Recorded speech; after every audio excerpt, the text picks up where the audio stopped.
បាទជំរាបសួរហើយក្រសួងក្តីបងប្អូនអរគ្នាថ្ងៃនេះមានពីរគ្រាប់ AT21 160 វ៉ាត់បាគូហើយនឹងសាប់220អញ្ចឹងវាចូល540 វ៉ាត់ហើយមួយគ្រាប់នេះឥ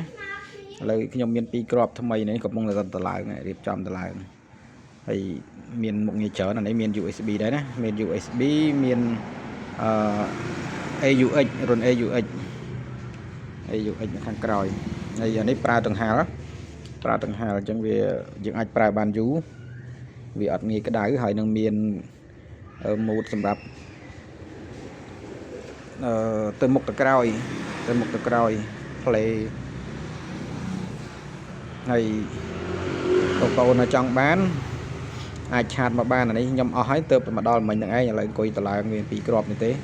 អញ្ចឹងបងប្អូនចង់បានអាចតាក់ទងមកឆាតមកបាននេះចំពោះតម្លៃគឺ$25មួយគ្រាប់$25ហើយ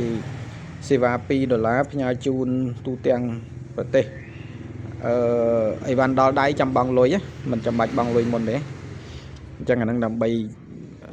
ទំនុកចិត្តកុំឲ្យមានឥឡូវមានអ្នកបោកប្រាស់ច្រើនរហូតដល់ពិបាកលក់ដូរអញ្ចឹងឥឡូវអីវ៉ាន់ដល់ដៃចាំបង់លុយអញ្ចឹងទីតាំងគឺនៅបាត់ដំបងបងប្អូនចង់បានឆាតមកខ្ញុំមានតែពីរគ្រាប់ទេហើយកំពុងតឡើងនេះតឡើងអានេះលក់ដាច់លក់លឿនមានតម្លៃ100000ហើយយើងនិយាយទៅ100000ហើយប្រើល្អនិយាយទៅប្រើល្អគុណភាពវាល្អខ្ញុំលក់ដាច់ច្រើនអានឹងច្រើនជាងប្រភេទ TB21 តម្លៃ75000ទៀតអានេះព្រោះវ៉ាត់វាធំ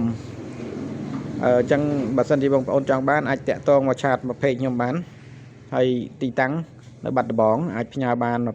24គ្រប់ខេត្តក្រុងយកទៅផ្ញើគ្រប់ខេត្តក្រុងសេវាយកតែ$2ទេ